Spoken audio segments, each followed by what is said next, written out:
there's one thing that people seem to not care for about the Google Pixel 8 Pro, and all of it really seems to boil down to the Google Tensor G3. All the complaints that I see or that I get seem to have something to do with that. And there's so much stuff that this phone has improved with the three new cameras across the back. We have, of course, the temperature sensor, which, I mean, I don't think anyone cares enough about to hate, but it's there. Maybe one day it will become more useful. We got the big, beautiful screen, 2400 nits brightness for maximum peak. When you're outside in the bright sun, you've got 7 years of support, which is the thing that I tend to hate on the most. Most things about the phone I think are pretty solid and stand on their own, but it seems like the thing that I've talked about the most that people seem to not care about is the Tensor. And it's funny because this is a flagship phone. It's the best phone that they make. So regardless of whether you say it's a flagship chip or not, it's the best phone that Google makes. Therefore, it's their flagship. I think it is flagship caliber. And it's funny because I still keep seeing these comments pop up in the comment section talking about, oh, it's a 2-year-old processor. It's not as good as a 2-year-old processor.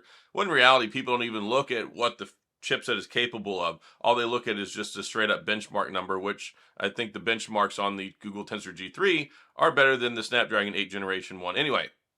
And regardless, it's funny because there are still people praising the Snapdragon 8 Generation 1 and the S23 FE, which, I mean, yeah, you can get it, but for $599, I don't think so. $399 was a good deal. So has Google done enough with this? Like, is the Tensor G3 a good enough chip in this phone to compete when it comes to the iPhone 15 Pro Max, when it comes to the S23 Ultra? And I think that it definitely is.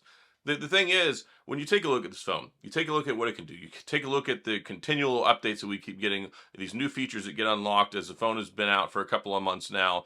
We've got the new Gemini Nano AI stuff that's on there. We're going to get Bard in a couple of months, probably. It's supposed to be here early 2024, probably about the time conveniently the S24 gets here. But that's neither here nor there. I don't really have any problems with this phone. And when you use it on a day-to-day basis, it feels as smooth as it does when I use the iPhone, if not smoother. I have less issues with my Pixel 8 Pro than I do with my iPhone. And it's funny because some people are like, oh, well, the Tensor G3 gets hot. I'm like, no, it doesn't. But the iPhone certainly got hot for the first 2 months it was out, which I don't really have problems with that anymore unless I use the camera, in which case it gets hot. It's funny because some people are like, oh, the scrolling sucks. Like, the scrolling on here is terrible. I'm like, I don't know what you're talking about. The scrolling on mine is just fine. But then I have the same comments on the S23 Ultra, and people are like, oh, well, the scrolling sucks. The animations suck on the S23 Ultra. And I think a lot of this stuff is not so much even based off people's personal experience.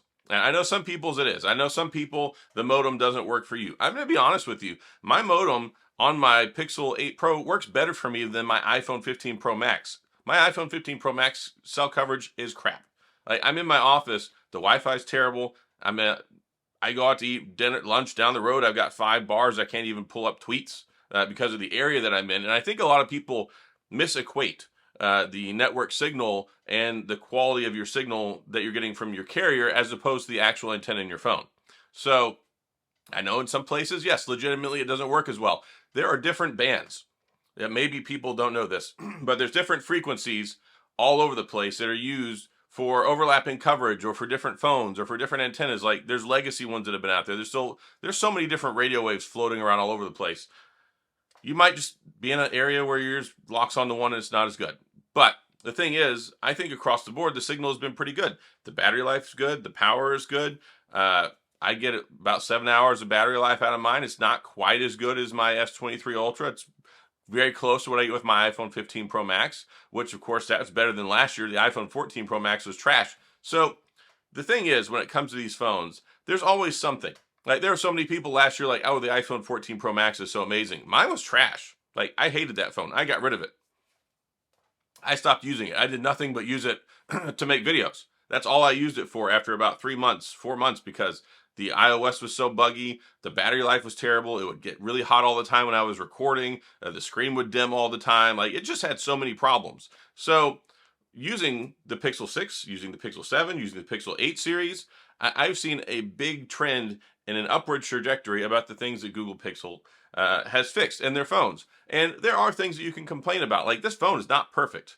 And it's so funny because everybody's like, oh, you say anything positive about a phone, you're a shill for their phone or whatever. You're paid. Yes, Google paid me $2 million to make this video. No, of course they didn't. I think the temperature sensor is stupid. Like until they do something meaningful with it, other than like I can kind of give me a roundabout temperature on how hot my food is.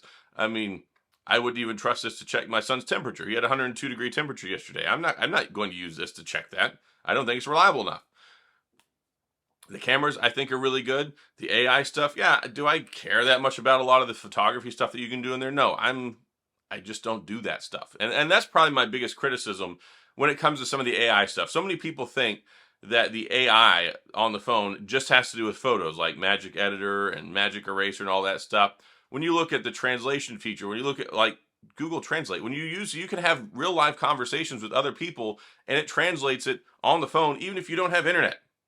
And if you use the Recorder app, you can get summarized conversations now. You have the smart replies. You have the voice to text. You can send a voice message to somebody and it will complete it, like it'll convert it to text on your phone. You've got the Google Smart Assistant stuff. You've also got the call blocker. Like you got the call screener feature on here, which everybody loves, like the voice calling assistant. I love that. And it's just gotten better and better ever since it's come out. We can now do, because of level 3 security and the selfie camera, because of the AI, it allows us to use the biometrics in conjunction with that to actually unlock our banking apps. Like there's a lot that AI does in this phone that a lot of people don't realize, like, oh, it's just erasing photos. I can do that on my Samsung phone. Well, you can't do a lot of things on your Samsung phone that this one can do, and this one just keeps getting smarter and smarter. So we'll see how this goes, and of course you get 7 years of support with it. I know there's criticism out there. I've had criticism because I think it might be a little overreaching, but hey, we've got over 6.5 years left to figure out whether it works out or not. So I think that Google really put a lot into this. And I know some other people complain, oh my gosh, the camera bar. Look, it's a design choice. I like the camera bar. I like the way it looks. But the problem is, yes, it does get little surface scratches on it, which are kind of annoying. I wish it went with the more matte finish like the regular Pixel 8. It doesn't quite have that problem. But I like the screen, form factor, battery life is good enough for all day. The cameras are top notch. The video's improved. I've had people tell me that when I record natively with the microphone on this phone versus my iPhone, it sounds better. And I believe it. So there's a lot here. So the biggest thing, like I said, people just don't like the Tensor G3 all the time still. It's an Exynos. It's a 2-year-old. It's not even a flagship chip, blah, blah, blah, blah. Look, you have to look at what Google's done. You have to look at the customization of the chip. It has 9 cores. It doesn't have 8 cores. It's right about 3 gigahertz. That's tons of power. Like 3 gigahertz in a smartphone is plenty. It does a lot. This isn't like when we had the Pixel 5 where they put a Snapdragon 765.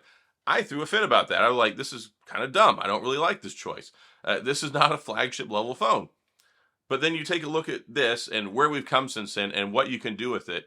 Look, I think they've done a really good job with the Tensor G3. And yeah, supposedly in 2025, at least from what I read previously, they're supposed to go with TSMC, not have Samsung make the chip. That's the biggest criticism I think most people have.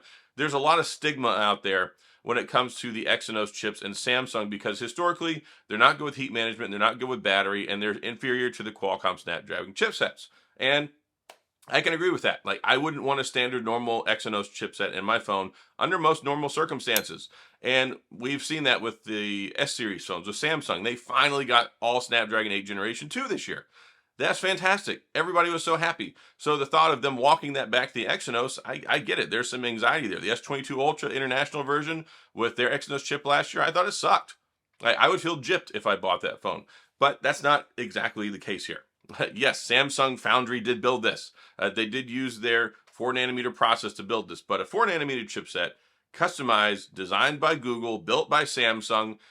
This is better than any Exynos chip that I've ever used. It's not an Exynos chip. It just is built at the Samsung factory. And for good, bad, or indifferent, Samsung makes Qualcomm chipsets.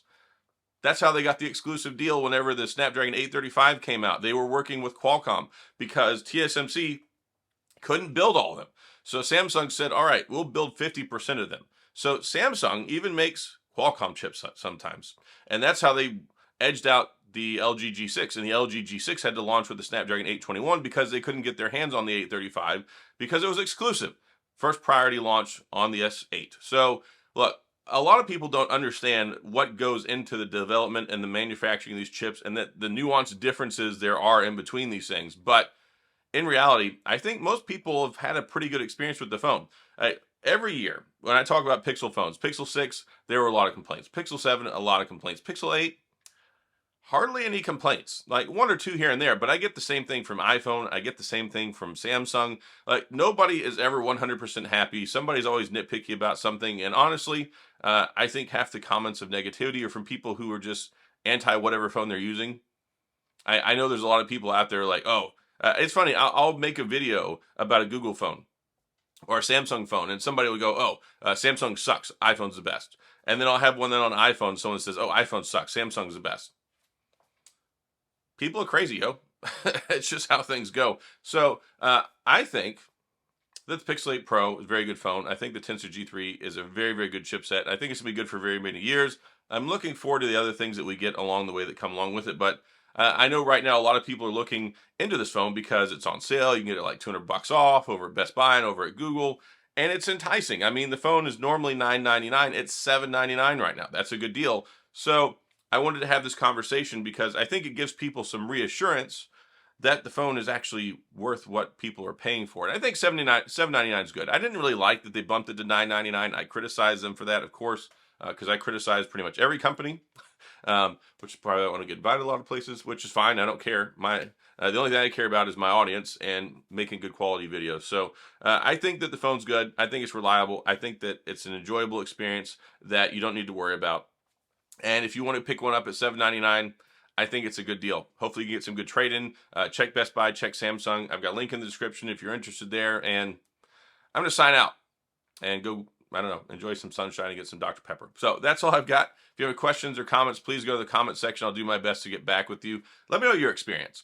I'd love to know how things have gone for you. If you have one, if you're looking at one, if you're interested, go to the comment section. We can talk about it. If you enjoyed the video, if you like the Pixel content, you're in the right place. Hit the like and the subscribe button and the little notification bell if you want updates when new videos come out. And as always, thanks for being here. I appreciate you watching. I'll see you guys next time.